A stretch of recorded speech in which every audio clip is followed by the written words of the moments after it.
candidates, I anticipate asking the last question no later than 8:15, so that everybody can do their closing statement. But if we run out of questions, we might be finished before that. So I will announce when I am asking the last question. Presentations, opening statements will be in alphabetical order, and closing statements will be in reverse alphabetical order. No literature may be given out at this meeting by the candidate or any of the candidate supporters, and the moderator reserves the right to end the program at any time if they deem it necessary. Okay, so now we will begin with our opening statements, and I spoke with each candidate beforehand, and they don't mind if I refer to them as, by their first name to avoid formality, and I'll just make it quick, go quicker, and we'll be able to get more questions in. So we will start with Joseph Barry. Joe. Thank you. Yes, my name is Joe Barry. My wife and I have lived in the district for the past 24 years. We have a 21-year-old son who graduated from Belport High School in 2021. He is currently a Lance Corporal in the United States Marine Corps. He's stationed in Iwakuni, Japan, as a military police officer. He got his complete education at South Country Central School District. Our daughter Bridget, we get to pick up on Wednesday. She's completing her first year at SUNY Oneonta. And our youngest daughter, Charlotte, is currently a freshman at Belport High School. I've been very active in the community for the entirety of living here for 24 years, involved in the Kiwanis Club, also involved with a lot of youth sports, if you can believe that. Many of you have seen me there. And I coached baseball and softball for 16 years within the district, and have been involved in so many children's causes for our community. I've been a trustee for the past 3 years. I've had a perfect attendance with the exception of one meeting since I've been here. And the thing that has led me to success and in work is I work hard as a trustee of this school district. I care deeply about what is going on in our district, and I'm a strong advocate for student needs. And ultimately, when it comes to that, every decision that I make and every action is one that puts our children at the forefront of that issue. When I ran for the school board 3 years ago, I had two main concerns. The first one is our academic rigor and our academic environment for our students, and the second one was the fiscal state of our district. During my tenure, I have brought numerous ideas and suggestions to both the superintendent and my fellow trustees, including championing the strategic planning that has come forward from the district in order to increase communication as well as to bring dialogue within our community and transparency. I'm very concerned about our district's ranks in terms of standardized tests in this area, and will work and have brought a number of ideas to the table already in which I'm trying to encourage people. I do want to be successful in my campaign because I do think that there's a lot that I've accomplished over the past 3 years, but there's still more to do. Thank you. Thank you. Erica Calderon. Erica? Thank you. Hi, everyone. Thank you for being here. Thank you for allowing me to be here.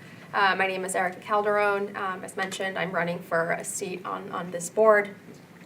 I am a former educator.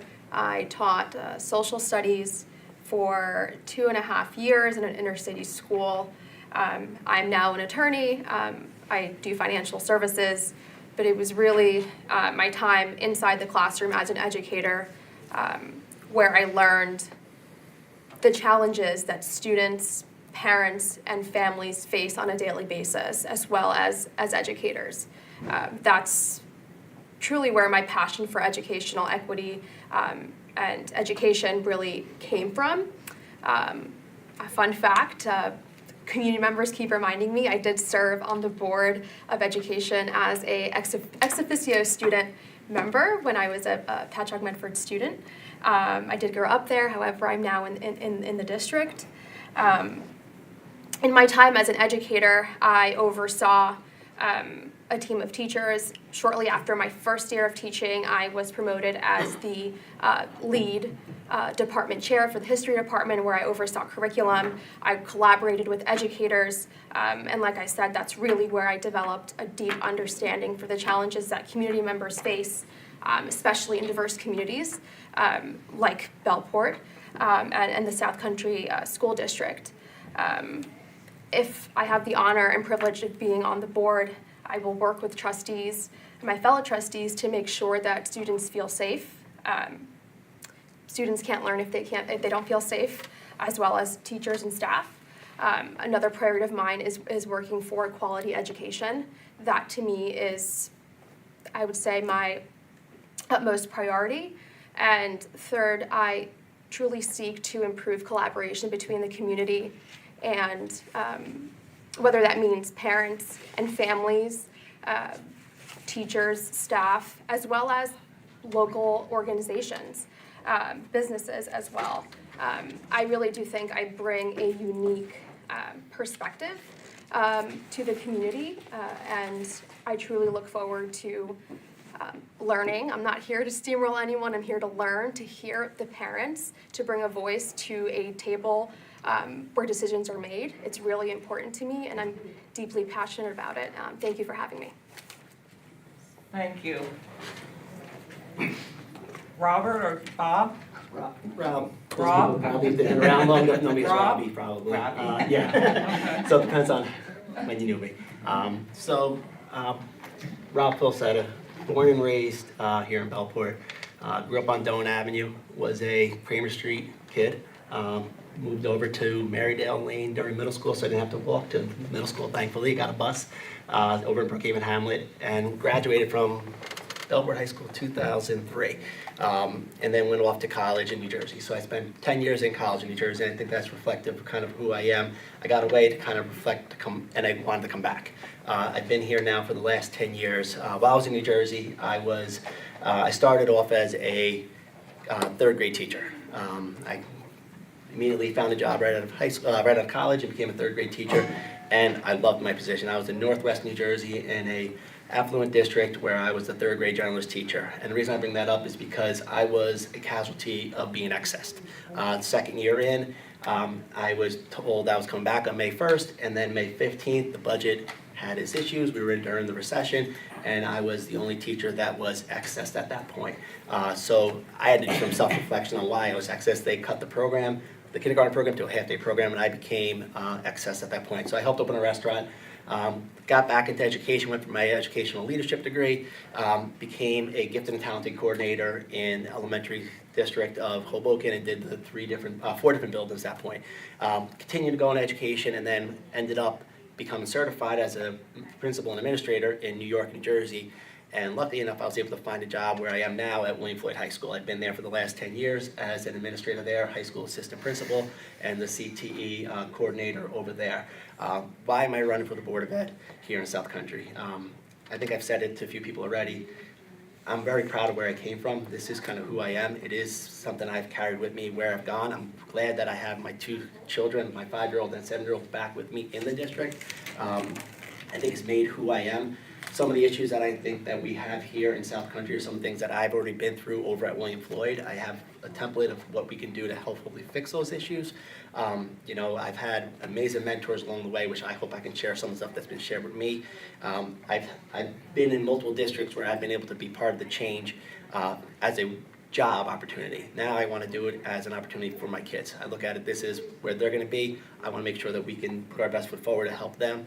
And I think that's something I can offer. I think the main reason I am running, and I look at some of my friends that have graduated with me, and I look at some of my neighbors that say, I don't want to send my kids to South Country, and that goes... Sorry, that was a mistake. I don't want to send my kids to South Country. That's been something I know that we've dealt with in the South Country community, whether it's some people that have come from the outside in to move in, they say, okay, I'm going to send my kid to private school. Now I'm hearing from people that I've graduated that are graduates of South Country, and that's where the line needs to be drawn, where if they're a graduate and they don't feel comfortable sending their kid to about whether it's, the elementary schools or the middle schools or the high schools, that's an issue. So that's my main reason for running. Thank you. Chris? Dan, I'm sorry. Dan, sorry about that. I checked you and then I went to the next guy, so it's my fault. Thank you, Wendy. Yeah, I don't have any of the credentials that I just heard from anybody, so I apologize for that. I've been cleaning pools for 20 years. I have 3 kids in the school district. Well, one just graduated 2 years ago, but I still have 2 kids in the school. And I don't know, I love them, and I value education, and I've been trying to help my kids understand that. And they had an actually very wonderful experience in Bellport. I know I hear different stories. I just didn't actually, I don't know, they had a great time. They got a great education, and they made wonderful friends, and they had wonderful teachers. I don't know, I decided to get involved in this because it's actually a good question. I want to see what's going on the inside. I want to see how it can help. I want to see what my lifelong, I don't know, I'm not going to call it a quest, but I really value education, and I do want to see if from the inside if I can make a difference and help children that go through Bellport School District also value education. I don't know, I know there's no cure-all. There's no panacea for making the world a better place, but I feel like if students respect themselves and they respect their teachers and they truly learn, we have a chance to, I don't know, make this whatever mess a little bit better. So I just want to get in here. I'm going to be learning if I do get elected, and I'm going to be learning when I'm in there. So I will probably be very quiet for the first year, just trying to figure out what's going on, and then do my best to see what I can do, hopefully to make it better. I kind of feel like we've been around for like 10,000 years as civilization. We've experienced a lot of things collectively as humans, and I think there's a lot of answers already out there, and I would just like to go back and look to see what we can do to solve. I know these problems that we're facing, we've handled them before, and I feel like without any dogma involved or any agenda, we can just go back, see what the problem is, see how we handle it in history, and try to do our best to make a better pathway for our students, ourselves, and our community going forward. And yeah, that's about it. Thank you. Thank you. And Chris? For those who don't know me, some of you may know me as Sophia's dad, Oliver's dad, or William's dad. I have 3 kids who attend the district. I'm a '92 grad of the district. From that end, so I've lived here since 1986. I came back to the district and started a law practice. From that end, for those who have known me, I've represented some of your neighbors, some of your friends. I'm part of the community, whether it's coaching youth sports or contributing to kids and taking their questions, or taking time to talk with their friends and show how you can make it a little bit better. Like some people have said, South Country has a bad rep at times. That rep is underrated. People don't realize what they're getting when they're here. And some of that diversity and those things, there's no district that can bring that in and give that experience to their kids. So I think that we fall short, and I'm hoping that I can be part of that bridge to get us to the bigger side of things, where the test scores and the teachers are proud to be in their room, and the administrators are held to be accountable for where we're going. Because I think in a lot of places we've gotten a little too safe. From that end, you gotta swing big to make it big. We've got a fiscal problem that's been nagging us. We knew that existed 3 years ago when I ran for the board the first time. That problem is gonna continue to be here for the next 2 years. For that bond issue where we're paying out, that goes out before teacher salary. That goes out before curriculum. And some of those things that have been hidden in the background and getting that out there, and people trusting what we said. For those of you who have known me, whether you grew up next to me, or we grew up together and went to school, or I'm with your kids, or you've seen me on the football field, there's a voice of trust, and we have to learn to trust that on the other side. And from that standpoint, sort of the idea of at election day, you can't complain if you don't vote. I'm done complaining about what's here, and I want to be part of the solution. Thank you. Okay, we will begin with the question and answer portion of the program, so each candidate will have 1 minute to answer each question. For our first question, we will begin with Erica. What is something you are most proud of or most looking forward to accomplishing as a Board of Education member? Sure. I would say the one thing that I am most excited about is making sure that students feel safe, supported, and valued. That I would say is my biggest priority and why I'm running. I've had many conversations with community members. I've taken the time to talk to many community members, and one of the biggest points of feedback that I'm getting is that students aren't feeling safe in the classroom, and throughout the district while they're in school, and that to me is something that I will take the time to hear parents out, have you involved, just to make sure that students can learn and feel safe while doing so. Thank you. Rob? So I'm going to piggyback right on what Erica just said, because I think that's probably the most, urgent matter that needs to be addressed. Kids don't feel safe, they can't learn. It's as simple as that. I came from a position 10 years ago where I walked into Willie Floyd High School, and there were 78 physical altercations in my school that year alone. We had a major issue where we couldn't walk down the hallway without a fight breaking out. Now, I don't know the extent of it here. I've only gone by what I heard. There's similarities going on right now. We have the template to fix that. I understand what we need to do to go forward and make that not happen. I'm proud to say in my year this year so far, we've had one fight in 9th grade from 78 down and 10 years ago. So I've seen what it is that needs to be done going forward. I have all the ways that we can share and look at what can be done to do that. So I think being safe and, kids not having to worry about coming to school is probably the most urgent thing that I would like to take on first when being elected. Thank you. Dan? Can you repeat the question? Sure. What is something you are most proud of or most looking forward to accomplishing as a Board of Education member? I'm not proud of much, but something I'd like to accomplish is, I don't know, I'm not a Luddite or anything like that, but I would really like to somehow convince our kids to put down their phones. I think it's very important. I mean, technology, again, I don't want to take it away from them, but I don't know, just being present, the students being present with each other without that interface between them, and building a sense of community with each other, with their teachers, and interacting with life. I would like to somehow foster an environment for students that doesn't involve social media. Again, I don't want to eradicate it, that's not, but just while we're in school, I would like to find some way that they could embrace each other as opposed to this device that seems to be causing a lot of disassociation amongst a bunch of people. Thank you. Chris? If you're gonna pick two big or overarching things, it's faith and trust.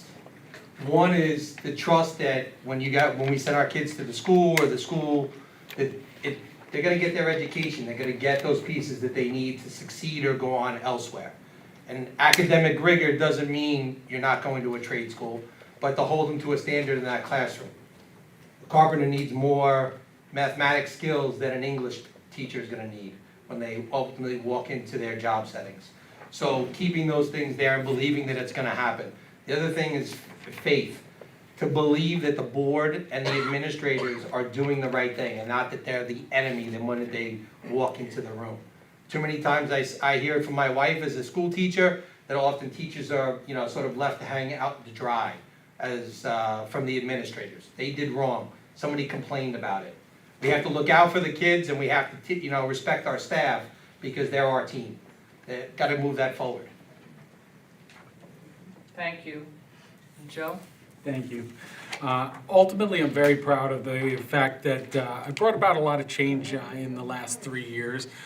Definitely did advocate and brought people to the board who do have the perspective of a parent, who have the involvement in our school district as well.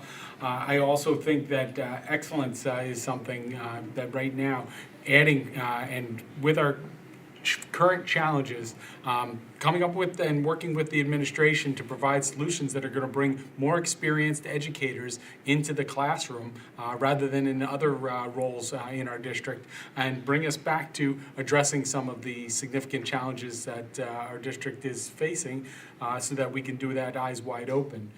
In addition to that, I've always been a strong advocate at any of the board meetings in terms of investing and doing strategic planning and growing our school district for that need. And that involves everybody in the community. And I think that's something that I brought to the table. Thank you. For our next question, we will begin with Rob. How will you enforce the no cell phone policy when parents push back? So, I guess we gotta find out first if that's gonna actually go through or not. In this district this size, like, I'm gonna keep referring back to William Floyd, I run a program, that's our Career Tech Ed program. I have 750 kids in that program on a daily basis. We have a no cell phone policy, and we enforce it. And it is strict, because we are working with saws, hot irons, knives, and all different types of things on a daily basis. So it's as simple as, if they don't follow it, there will be consequences. If those consequences may start as a minimal thing to more extensive. And it can be whether it's things such as prom, it could be sports and things like that. We have to hold not just the kids accountable, but the parents accountable as well. You're the one paying for that cell phone. You're the one that's named on that cell phone bill. So it's gonna go back to you. Why are you providing that student with a cell phone during the day when they don't need it? So those are tough conversations to have. I've had that conversation probably 5 times in the last week with parents. But it has to be reiterated over and over again, and you have to be transparent in a communication that can happen, that the message is consistent across the board. Thank you. Dan? Yeah, I just texted this to my kids the other day after reading an article, Rampant AI Cheating, Ruining Education Alarmingly Fast. So I'm just gonna read what I texted them, hopefully we'll go from there. Yo, this is not an indictment on any of you. I've seen you all put in the work. It's just a reminder. And education has very little, if nothing at all, to do with grades. It's about learning from your mistakes and strengthening our minds to hopefully create a better future. I know AI cheating is rampant and easy, and almost everyone you know will use it. Just remember, when you use it, you're only cheating yourself. Again, learning education has nothing to do with grades. Not to say AI doesn't have a place as a tool to help further the growth of your mind, but you all know which lines not to cross, so don't cross them. Love you. I don't know.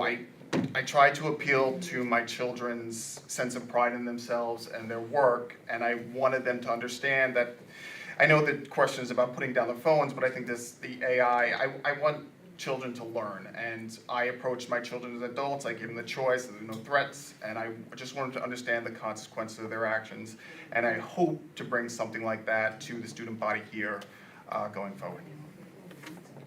Thank you. Chris? That's not something you can get a straight 60-second answer out of. I think Rob hit it on the head. I don't really need to add more. It's that consistency. And we need to, there's gonna be changes, there's gonna be issues, there's gonna be people that are complaining. And that old adage, if people are talking about us or, getting mad at us, we're doing something right. So there's gonna be a little give and take, and while you're, as a district, we're gonna find ourselves in spaces as many other districts are. If the state, imposes that no cell phone bill, and that includes the financial cost in order to do that.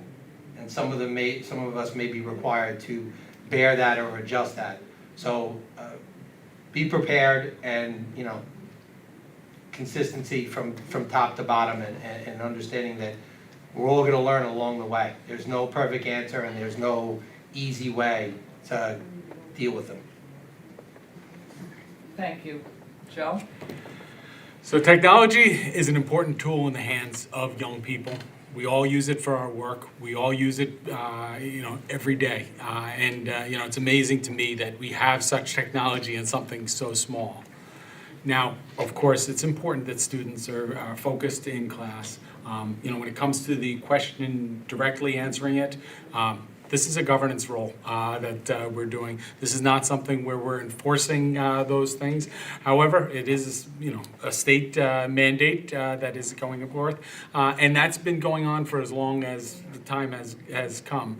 Now, whether it's technology that's brought in and it becomes a fiscal issue for the school board, that's going to be a challenge because it's yet again another unfunded mandate. However, at the same time, in order to focus on what needs to go on in school, teachers have those rules in place in classrooms here in South Country, and students are not supposed to be having their phones out, but we all know it happens. When it comes to making sure that the cell phone policy is implemented, it simply is making students aware that when they're in class, they're there to learn. Thank you. And Erica? Sure. The issue of the bell-to-bell ban, meaning students can't use their cell phones and throughout free time, and certainly not in the classroom, really comes down to what my fellow candidates have shared. It's having those tough conversations with parents. The moment students are in the classroom, they're supposed to be engaged. They're supposed to be present. They're supposed to be learning. So having that moment in the classroom is really an opportunity for students to be engaged and to really be absorbing the material. So I think that's something that needs to be conveyed to the community and to parents as well. And it does, I don't say that lightly, right? But it's having that tough conversation so that, we can ensure that our students are getting a quality education. And so a way to handle that is to face the issue head on and have those tough conversations. Thanks. Thank you. Okay, our next question, we will begin with Daniel. Dan? What is your position on optimal class sizes in elementary schools, and what specific steps would you take to ensure that class sizes support both effective instruction and student well-being? I'm pro small classes, and I would like to hire more teachers. Done. Thank you. Chris? Again, that's not a cookie cutter answer. If you're a teacher sitting in this room and you teach a inclusion class, 20 to 23 is a big class. You got some special issues in that class. If you have a general ed class, 22 might be your ideal number. If you're a special ed teacher and you have an entire classroom with 5 kids, your plate might be full. So I think we need to sort of look at the idea that this question or the size of a classroom is no different than any other question. You have to take it piece by piece. There is no cookie cutter answer. There is, even the ability or the resources that are given to a teacher. A teacher with 22 students and a teacher's aide is a much different classroom environment than a teacher who's got 22 kids and no aide and nobody on that floor that even comes to relieve them during the day to help get their copies done. So the idea that we keep putting these things into cookie cutter pieces, I think does a disservice to that. So it needs to be addressed on a building by building and grade by grade circumstance. The cookie cutter is not, to make it a cookie cutter answer wouldn't be appropriate. Thank you. Joe? Let's face the facts. We have the smallest class size on Long Island, and we're currently performing last in terms of our standardized tests. I don't think there's necessarily a correlation, but it is important to have small class sizes. If you look at what our class sizes are now, we have the class sizes for a special education school district. 12 to 1 is what a school district would have. Ours is 11 to 1 currently. Now, it's not such an easy answer because we do have a high influx of special education students in our district. We do have a lot of English language learners, and there's a lot of work that needs to be done. However, as you all should be aware, the budget is an important one and it is a challenging one.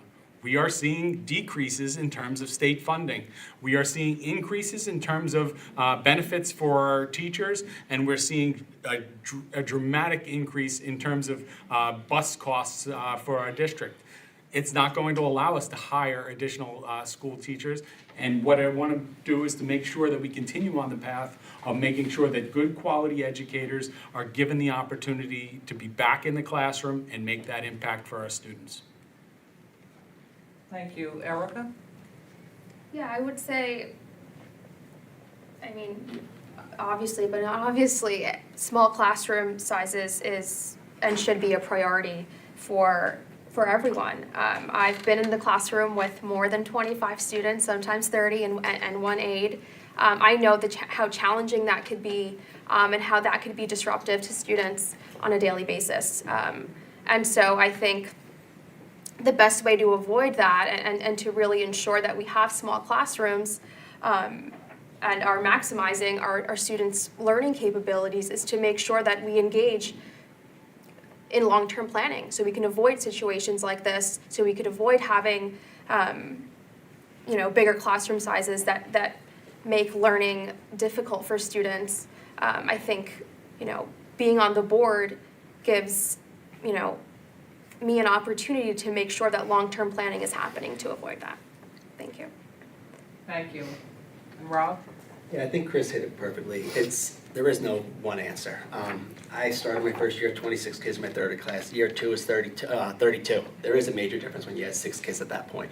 But I think my experiences with master scheduling, both at the high school level and elementary, level loading classes, classroom utilization, all these things, we can level out some of these issues where maybe there is an 18 and a 12 and then there's a 30. We can make things more equitable across the board, utilizing the resources we have, but also looking at every different level at a different lens. There's a very big difference between a high school classroom and a kindergarten classroom. So to say 15 is good at kindergarten and 15 is good at high school, no, it's not. That's not the truth. So we have to look at each individual level, each individual class. There should not be classes run at the high school with 12, 13 kids enrolled in that class. That's a fact. We can better utilize, level load it, maybe offer the class every other year or different things like that. So it's really, you just have to look at each program, each class, and each grade level, both secondary and elementary, to understand which class size is appropriate for that grade level. Thank you. For our next question, we will begin with Chris. What do you think is the reason for the district's poor performance on the New York State 4 through 8 tests and the Regents exams? And what do you feel can be done to improve our students' performance on the tests? Well, there's no single reason for those test scores being different and the performance that exists. Some are, I have a high school senior, she's top 10% of her class. Throughout her time in South Country, there have been different times when the opt-out was in, or people discourage people from taking tests. The real world isn't that way, and I think we need to, as a district and as some administrators and encourage teachers, they're not gonna be penalized for bad tests. But we gotta participate, you have to do the hard things. So I'm an attorney, I've taken my fair share of tests, and that was always the comparison that I would give to my kids. You wanna go to college? You wanna be a licensed individual? That licensed individual could be a civil service exam. You need to learn how to take the tests. I have a Juris Doctorate. I had to learn how to study and take tests when I got out of here.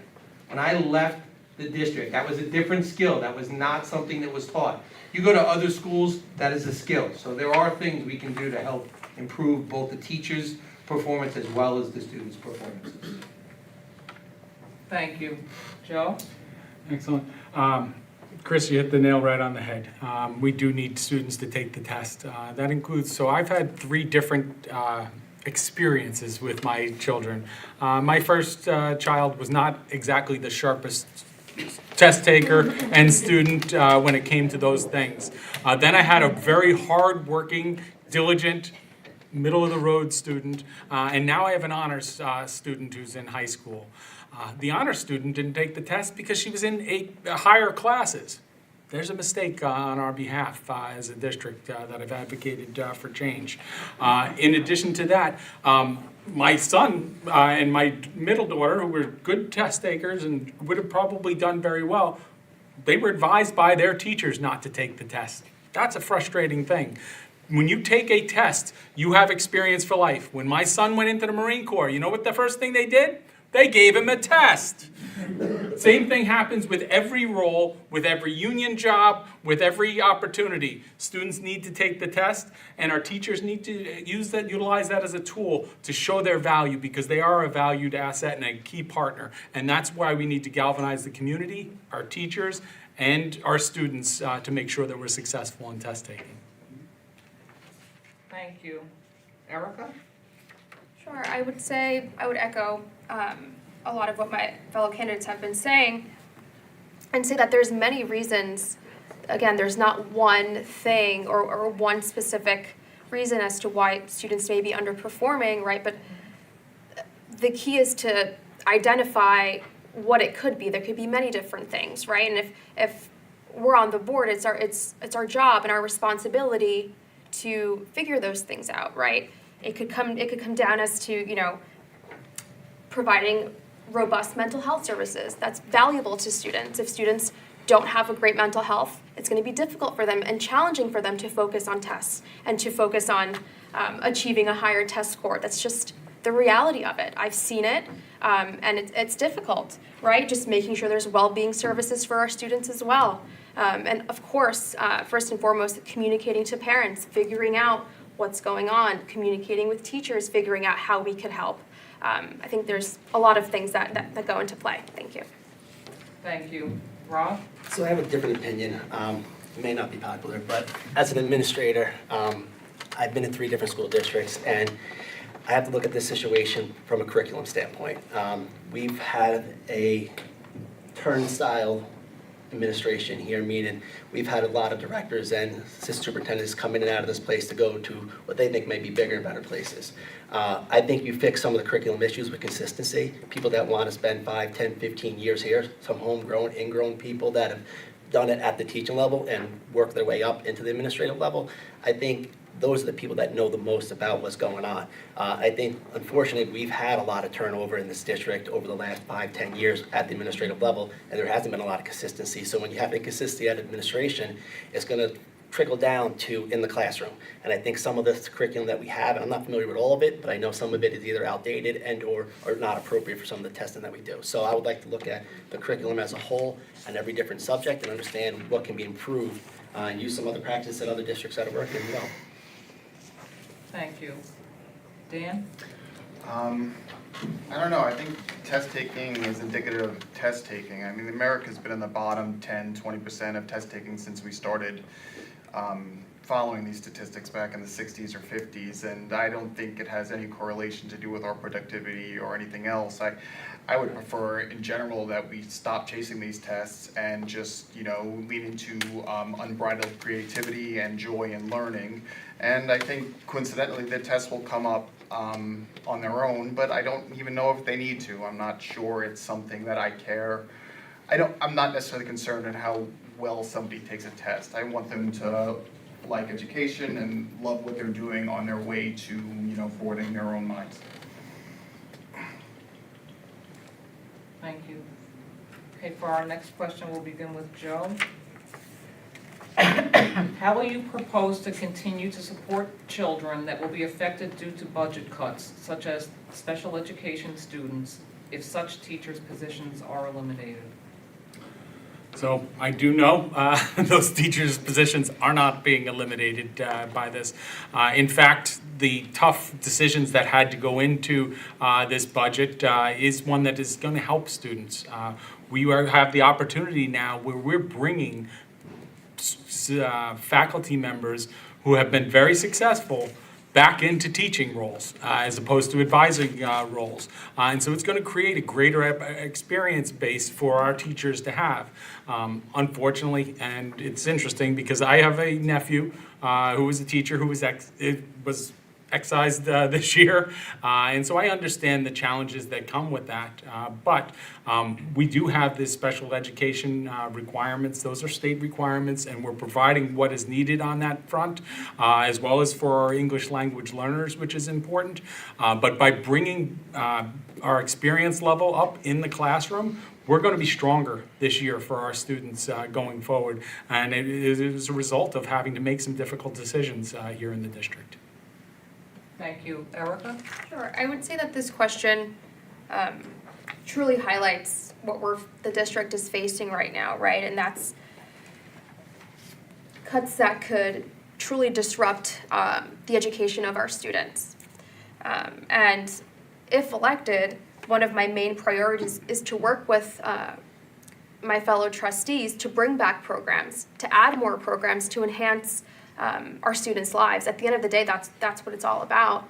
And if our students are facing some type of disruption, whether that means there's less aid in the classroom or cuts in programs, that's detrimental to their success at the end of the day. So I think it's important to really note that we need to work as a collective to bring back more programs and to just keep the classrooms safe for our students. Thank you. Can you repeat the question again, if you don't mind? Sure. How will you propose to continue to support children that will be affected due to budget cuts, such as the special education students, if such teachers' positions are eliminated? Well, I think we have to, it is a budget proposal. I don't think anything has been set in stone yet. If elected, I would like to look at what is being suggested to be cut. I think there's opportunities and options that can be put in place that may minimize some of the damage or some things that can be done that would not affect our students in such a great manner. I've been through COVID and as an administrator, I've been through recessions. I've seen how you can get creative. And sometimes things are on pause, and we may have to pause things while these bonds are situated. We may have to look at certain things over the next year or two and see for long-term gains. So I think, I don't want to say there's one particular answer to how we're going to do that, because I think it really needs to be evaluated. I think there needs to be a closer look on some of the things that have been said already, because I think there are some better options on the table or possibilities to understand how we can move forward in a more productive way. Thank you. Dan? I hope to uncover a massive fraud or embezzlement. I don't know. I don't know. What is that statement like? Do unto the least of us. If we're really going for special education and special needs as our first budget cut, I don't know. I don't think our priorities are right. There's got to be other fat you could trim, but this is one of those questions where I don't have I would need to see the numbers and what's going on and see what we can do. I mean, I guess at some point things need to be done and we'll all have to tighten our belts, but hopefully we don't have to do it to people with, special needs, or I think that was the question, right? These special service, these kids need our help. As much, if not more so than a lot of other people, and I think it would be foolish and borderline malfeasance to cut programming to somebody like that. Thank you. Chris? Well, again, not a cookie cutter. Our goal really should be, we're looking to help everybody. Necessity is the mother of invention. And so we gotta find more ways to do more with less, because we have that financial issue that's gonna keep challenging us year to year. Teachers, to suggest that it was one group or another that's affected, that many of those cuts are across the district. And as Rob pointed out earlier, how a kindergarten class is affected, it's much different than how a high school class is affected. So on that end, you have to be willing to find a new way to get there. Some of it is empowering teachers to get more, expecting more of administrators, and a little bit on the face side, that some of the new ways will not be frowned upon or knocked for trying. And I think there's a little timid or fear in that with these cuts and those sort of things, they're not going to be encouraged to do those things. They're going to be frowned upon. Thank you.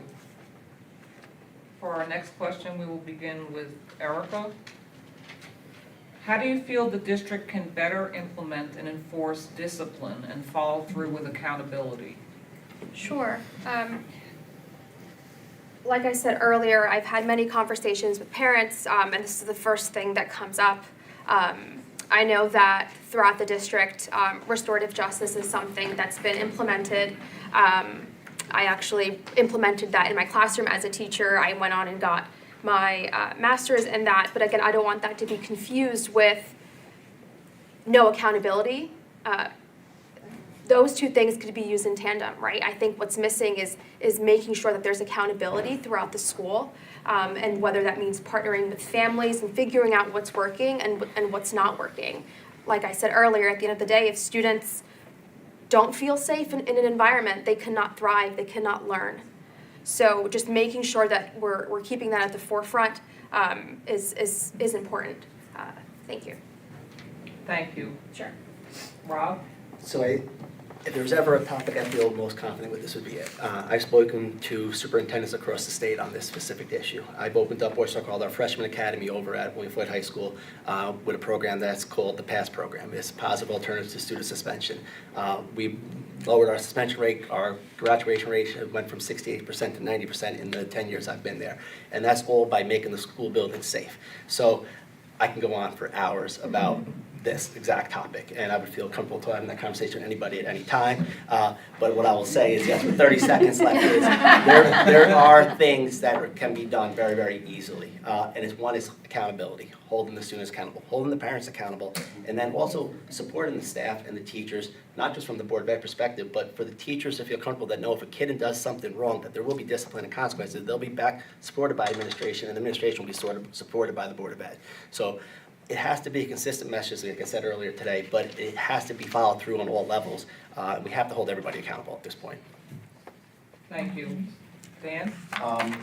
I'd probably defer to somebody like Robbie on this. I would like to look over the numbers, and I don't know specifically how to help that. I know when children have agency and they feel like they have control of their lives and their decisions, they respond better. I don't know giving kids agency is the answer, but I don't know, it's a very complicated issue, and I would definitely need to do more research, but I don't know, so I didn't read Crime and Punishment, there's something in there, where, you know, where I would like, ideally, I would like a person who does a transgression like that to actually feel bad about it and try not to do it again in the future. I know there's accountability and there needs to be punishment, it's not just all happy feelings and hugs, but, you know, agency, accountability, and Dostoevsky, I guess. And whatever Rob said. Thank you. Chris? You know, Rob makes a lot of points. I now have a high school senior, a high school freshman, and an 8th grader, as well as a bevy of students who I've dealt with on the middle school level. To where I stand as a parent in the district, and for someone who's been there firsthand, looking at some of the kids, a lot of it starts at the middle school. And I think it starts at the administration on the middle school level, not backing the teachers, not being consistent, treating different parties inconsistently with others at a whim, empowers too many individuals. It suggests to the teachers that they should just stay quiet and not back up. You know, just sort of harken back to old days. John Conquest was one of those individuals who was at the middle school who sort of was an even hand across the board. And different punishments for different people for different reasons. It is not the same thing for everybody, but it needs to be enforced. Thank you. Joe? Thank you. And yes, you know, ultimately that has been the greatest success, I think, in the 3 years that I've been on the school board, is really changing the culture here. Our restorative practices is a model that districts across the country look at. Our rates are lower than our neighboring districts in terms of incidences, let alone being on the front cover of Newsday. Thankfully, we've been able to avoid it, and we have been on it a lot. What Rob has said in particular is making sure that there is consequences that are evenly distributed, making sure that we understand and address the, you know, May is mental awareness month, and it's part of it for a reason. When you look at many of the significant issues that do come up, you know, they are, you know, times of bullying, and there are times of issues. We've been able to address that head on, and our leadership has taken, the superintendent and administration has really changed the way we've done things so that it's better serving our students and making it a safe environment for them. Thank you. For our next question, we'll begin with Rob. what do you feel defines success for our students, and what do you feel will help the students succeed? Is that it? Oh, sorry, I don't know if you're saying more. Growth. I think growth is the most important thing. In our program, what we talk about is where they start and where they come, and where they get to. Every kid comes with a different story. We have a large homeless population, and I tell my teachers and the students alike that we don't know where the person sitting next to you, where they came from. We don't know where they started. But at the end of the day, our goal is to get to that same graduation. And we aren't gonna have different paths afterwards. And so we have to set up these kids to be good people first. And that's one of the things that I've implemented with the Career Tech Ed program over there, is let's become good people first. Because if you become a good person, you hold yourself accountable, hold yourself responsible, the growth will come, academically, socially, emotionally, and then you're prepared for the real world. Because the real world is a much more dangerous and volatile place than high school is. So let's get you prepared for that. So the goal is to look at them when they come into whoever it is, that teacher that year, to when they leave, or whether they come into high school, when they leave high school. So we look at where they were and where they come to then. I'm not a test person. I don't believe in them as much as some of the others, but I like to see what kind of product are we handing off to the world, or handing off to the middle school, the high school, whatever level it may be. Thank you. Dan? Not to cop out here, but he nailed it. Yeah, he might be the guy for this job. That was really good.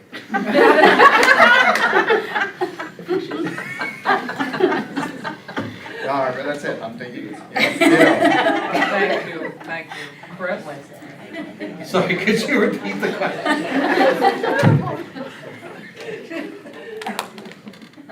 What do you feel defines success for our students, and what do you feel will help the students succeed? Rob has said some of it, and we've said some of it before. Everybody's gauge or what success is gonna be different. Family you come from, the background you have, the things you enjoy, the things we wanna encourage. And I think that goes to mark those issues for each of the kids. A standardized test gives you some barometer. But, marking each kid, they're individuals.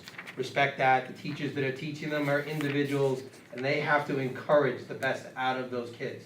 If they don't feel safe to be in that classroom, if they don't feel backed by the administration, they're not gonna take those leaps to each of those kids. They're gonna do what they can to make sure their jobs are protected and make sure that they get to go home to their families. We want to make them feel part of our family and add to those students in the classroom. They want to. They wouldn't be teachers if they didn't, but we've created some fear there. So I think to help or add to Rob's comment is to give a safer environment on that end. That's violence and educational encouragement. Thank you. Joe? So for every student is a different outcome. For so many, it will be heading off to college and helping them prepare. For others, it'll be making sure that they have the skills necessary for a career and they can go right into our workforce as well. Or it could even be those who are going off to serve our country as well. Ultimately, with the where this impacts our students right now is our district is seeing a dramatic increase in terms of the number of students who are coming in here who are both in need of special education assistance as well as a greater number of students who are coming in here as English language learners and they need those kind of resources. We as a district are required, and not only that, need to make sure that we have the funding necessary to meet those needs, because those students, every student is important, and we've got to make sure that we're providing the quality education that they need here in South Country, or getting them the resources that they need based on what their needs are. We are been a model in terms of serving our English language learners who are graduating at rates higher than the average student, and those are to be commended, but we have to continue to make sure that we're meeting our students where they are and providing the resources they need. Thank you. And Erica? Do you mind repeating the question? Thank you.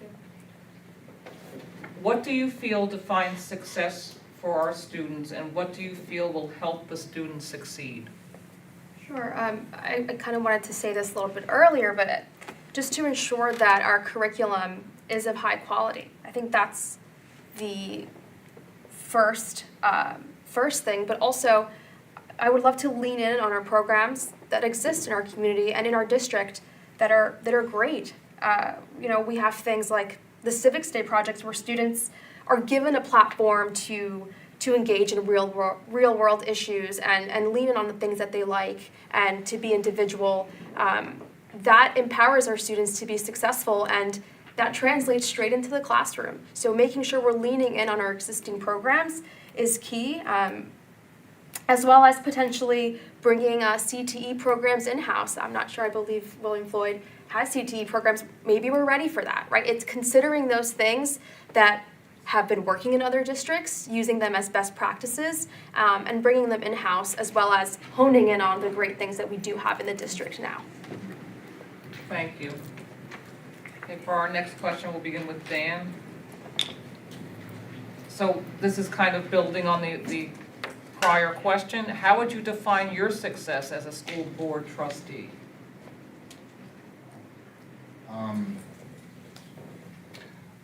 As simple as leaving it better off than, did I say that right? I want to make sure it's better when I leave than when I started. I don't know, again, I'd have to really, I know this district has problems, and I know, but they're not the only district on the planet that has problems. So I'd like to really figure out exactly what's going on here and see how it can help.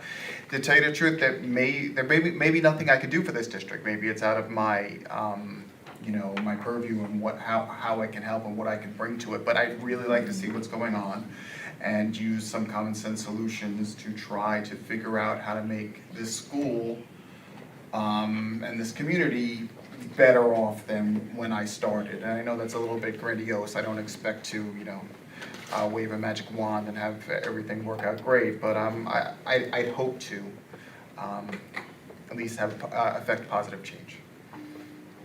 Thank you. Chris? I think the premise of the question is flawed. This is not a me thing, this is a we thing. That as a board member, as an individual, I can do nothing with my individual power. I can contribute to the collective and help be part of the solution, the board collectively, and then the board collectively works with the rest of the administration and the teachers to make a difference. So yeah, I hope that the work that we do makes a difference over the course of the 3 years that at least this term is 4 if elected, but there's no me in that. I have to continue to contribute and be part of the team because no one board member makes a difference. Thank you. Joe? I think for the first couple of years that I've been on the board, politics were above the needs of the students, and I think we've made a good transition in terms of the school board to where that has changed. Ultimately, I think my biggest advocacy, because it is a role of governance, is to make sure to bring people together, bring the community together, and advise and make sure that we have transparency so that people know what's going on in our school district and they know their part in helping to make us a success. Thank you. Erica? Sure, I would say what success looks like in this role is, as long as I'm putting students first, that to me is success, right? There's no, echoing what was said earlier, right? There's no one size fits all for success, right? But it's truly making sure you're putting the students first in every decision, parents and families as well, right? But also making sure that the community, right, has access to us as board members and trustees, right? Giving them access to communicate with us so that we could bring those concerns to address any type of issue that exists and our community is facing. So again, just learning from our community, serving our community and really serving as that mouthpiece for any concern that may exist, but putting students first, I would say what success looks like to me. Thank you. Rob? So we could talk about accolades and things like that as far as academics and things like that. I think it's a very simple answer, and Chris kind of hit it. It is a we problem, but it's a community problem. And I would look at it 3 years from now and say, when that realtor is coming to you and saying, great place to live, but the schools are not great. That should not be our title. We have a perception in this district that our schools are holding us back, whether it's property value or anything like that. They don't realize what we have here, the diverse community, the things that we have that we can promote, the programs and the things that are available to our students. But it gets such a negative connotation, whether it's been years of things that have been built up or things that have happened in the past. We have to change that perception. So in 3 years from now, if the perception is I want to send my kid to Belport because of all the great things, then that's success in my opinion. It shouldn't be measured by numbers. It should be, I want to send my kids there, I'm not going to send my kids to private school. Because right now, I think that's what we're hearing more and more of, and it's happening too frequently, whether it's neighbors, friends, or people that have graduated from this that are sending their kids to other places because they don't feel confident enough. So change that perception, give people confidence that they want to be here, and I think that's a great way to measure how we've done. Thank you. Okay, for our next question, we will begin with Chris. Please explain why you support or do not support this year's budget.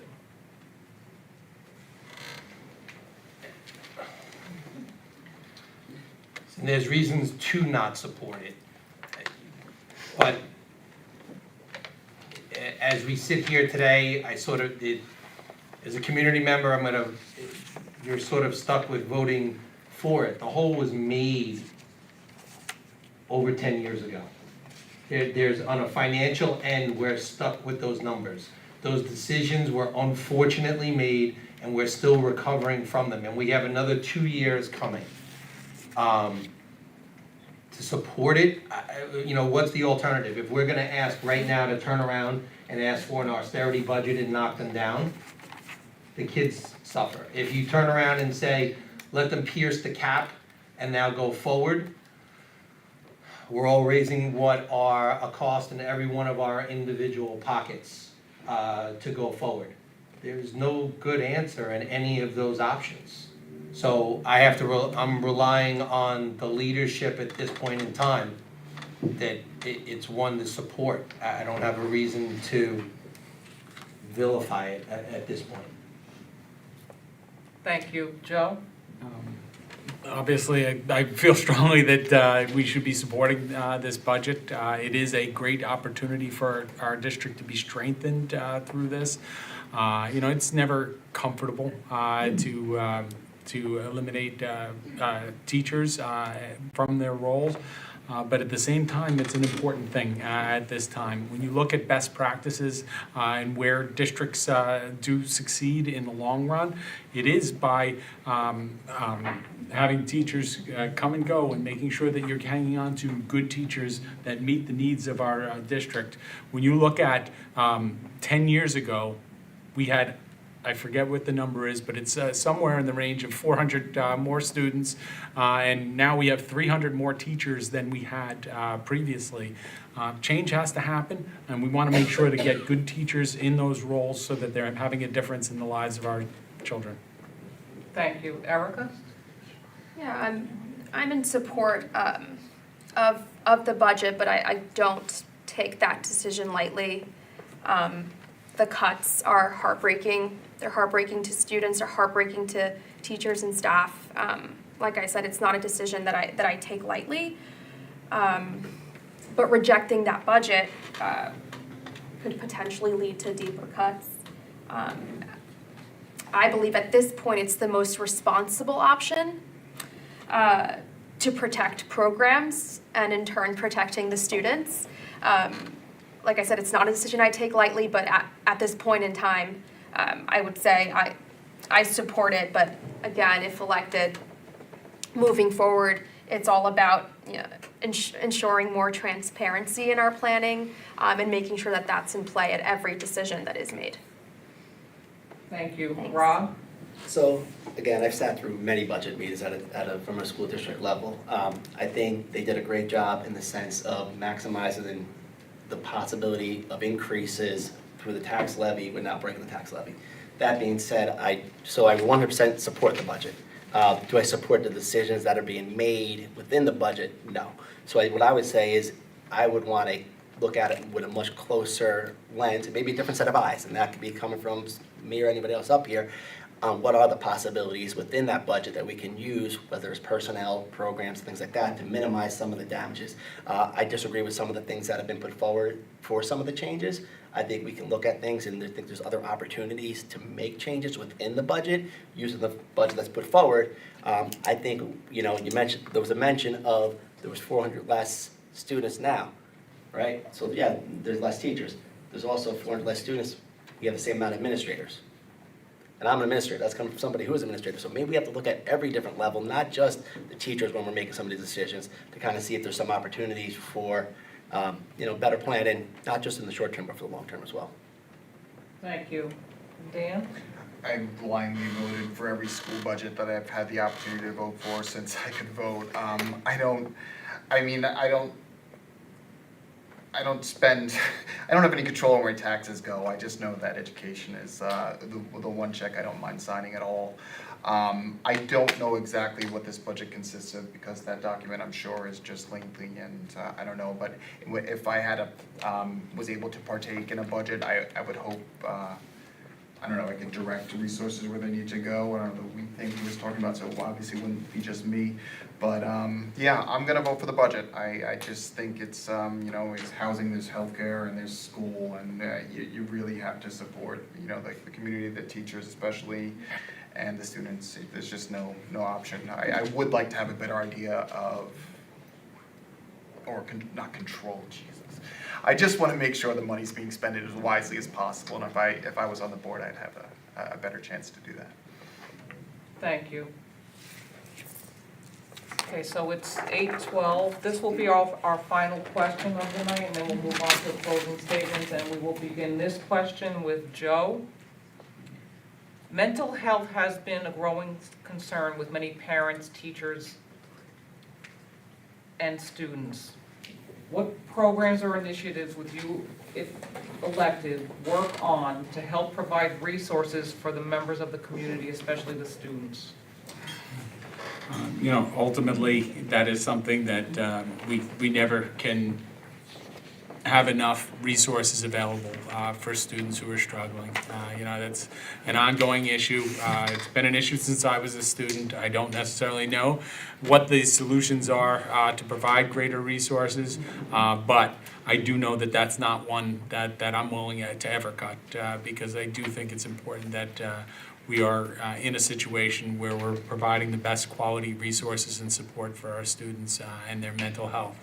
When it comes to the internet and some of the bullying and the social media that goes on, sometimes these things get magnified. I do believe in the fact that students need to get together. I think we have some wonderful and tremendous programs in this district, whether it be our unified team that brings our regular student, our traditional students with some of our special education students together. I think we have a wonderful dynamic through with students helping other students and tutoring students, and that just brings people together. So I think it's a very important issue and one that I hope that we continue to support.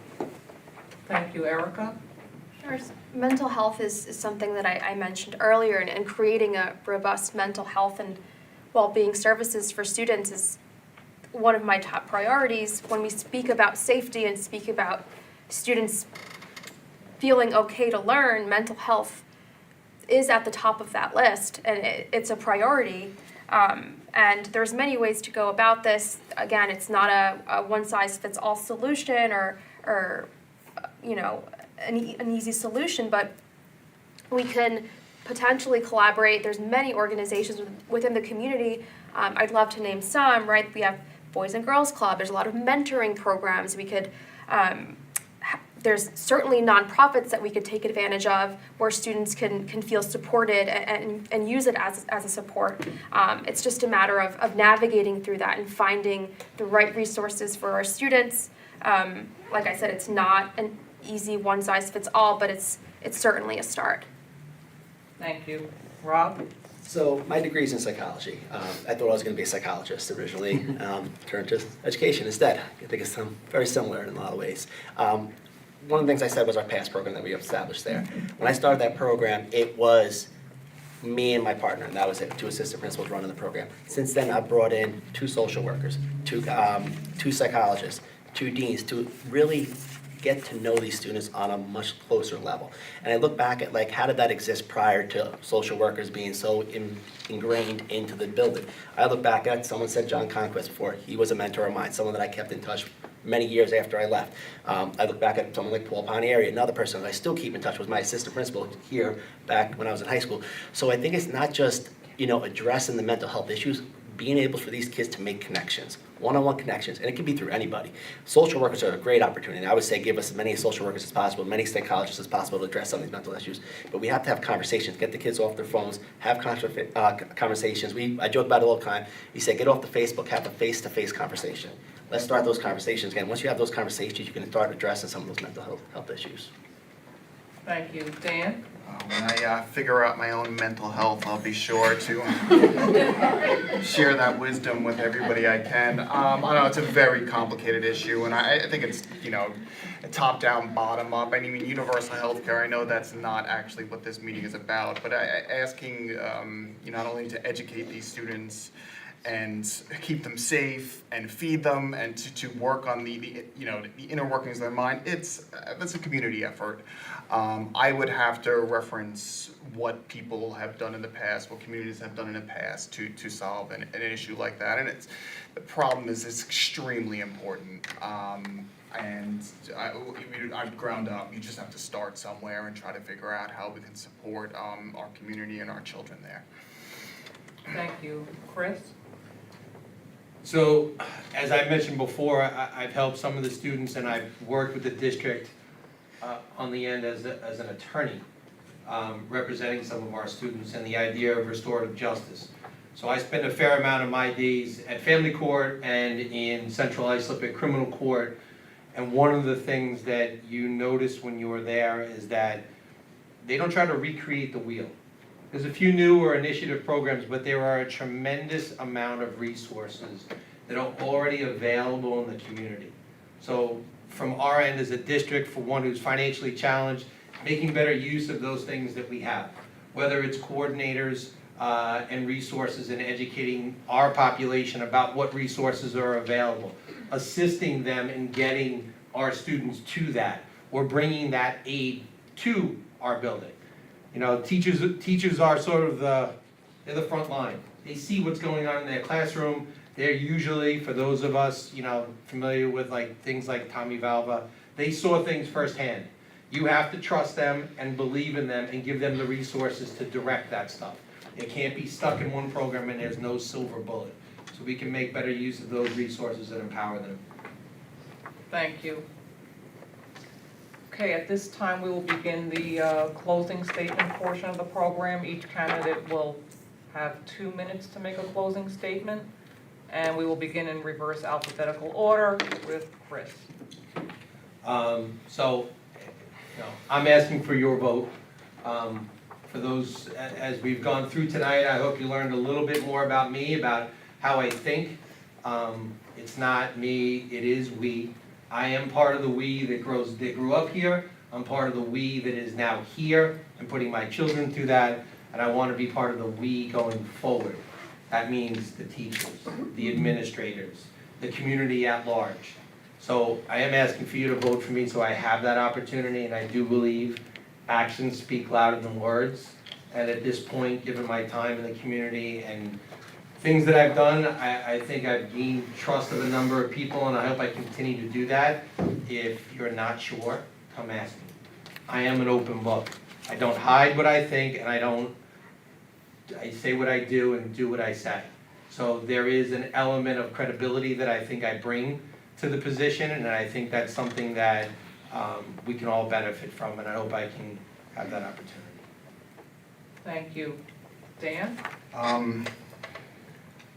Two things that are obvious. I think it's quite obvious we all should be voting for Joe and Robbie. The second obvious thing is that both Erica and Chris definitely have a heads up on me, so you guys are gonna have to coin flip on them. But I don't know. I'm here to learn and to experience and try to figure out what's going on. And if I do get elected somehow, I promise you, the kids and the teachers. My wife's a teacher, and not to name drop, but I don't know. They would be my priority. But it is going to be an on-the-job learning experience for me. So make of that what you will. And good luck, everybody. Thank you. Rob? So, I moved back here 11 years ago with zero intention of moving back to the Belport area. I came back from New Jersey. My wife's from Massachusetts, so we had all intention of living on the North Fork to be closer to her family. Easy trip there. We drove down Old Stump Road. My wife fell, there was an open house after looking at houses all day long. And my wife fell in love with a house that was there. Put an offer on that night. Next thing you know, we were buying the house. Last thing I ever thought I ever came back here. Now, 10 years later, 11 years later, I find myself in the community that I grew up in. I have my daughter who's in 2nd grade, Sailor Ray, and my son who's 5 years old, who's going to the dual language program next year in 5th grade. I've dedicated my last 11 years to William Floyd and ingrained myself in the education world in ways I never would imagine. I see myself as a free resource to my district now. Things that I've done there, I know I can implement here, whether it's at this level or some other way possible, whether volunteering. I've taken my time to now do the things that I want to. You know, my job is secondary, and I hate to say that out loud. Hopefully nobody hears from William Floyd, but my job is my kids. I can't wait to get off from work to go coach. I just came off the field coaching softball, an hour ago. I coached the T-ball team after that. I help out with the wrestling thing. So my life is my kids, and all I can say is, if I can replicate anything I've done at William Floyd, the team that I've worked with at William Floyd, and bring it here, I think we can have a really successful future, and it is for my kids. Selfishly, yes, it's for the community, but I'm first saying my kids first, because I want to see them benefit from what I can give. Not just me, but the community as a whole. We are a generational community. People have lived here for years. It's not just one generation. It's beyond that. I met somebody that said they've been here for 70 years, I think it was, or something like that earlier. They have. You're giving away my age. I just said 29 yeah. is not that old. It is a generational community. It is a generational community, and there is so much good to offer. The networks, the events that go on around town, it should be open to everybody. It should be something that we should be proud of, we should share. And I'm glad my kids are taking part of that now, and I want them to even get greater opportunities as well from this. Thank you. Erica? This is something that's deeply personal to me. I have family in the district, relatives, friends. I don't have children, maybe one day. But I do know I've been in the classroom, and I do know what it takes for students to feel safe, to feel empowered, and to want to succeed, right? It's difficult. I'm a first-generation college student, first-generation Latina, identify as Latinx. I know how difficult it could be to be in a community that's diverse and then take that and get a profession and go to college. I know how hard that can be, and I would love to be a voice of representation for the many diverse students that are in our community, and I'm here to serve, to help, to be a mouthpiece for the parents and the families that want their voices heard when decisions are being made. Like I said, I'm deeply passionate about it as a former educator, and I plan on doing advocacy work in education, whether or not I am successful here, but I'd love to earn your vote. Thank you for listening. Thank you. And Joe? I'm very proud of our community. My wife and I chose to move here and to select it here. And amongst the things are the diversity of our community. When I talk to my son, who's in the Marine Corps, he says, I can't imagine having gone to any different type of school. And it allows me to connect with people on a more deep basis because of the diversity that he experienced through his attendance here. My children have benefited greatly from this school district, and I think that I take it very seriously, the role, making sure that we're creating opportunities for our students, making sure that we're making change that's going to allow us to be a better school district. I'm quick on the board to ask questions. Quick to look at best practices, say, why don't we do that here? And to do that. And I think that that's something that's very important to me because I do it as a parent. And I think that I bring that lens to the school board. And I'd like to be back because I think we can continue to create opportunities that are going to be done in a fiscally responsible manner and one that's going to make our future generations of Bellport students more successful. Thank you. And thank you, everybody, for going forward. I know quite a few of them and others I've encouraged to become civically responsible and to, run for the school board. And I think it's great that we have such great candidates here today. Thank you. I'd like to.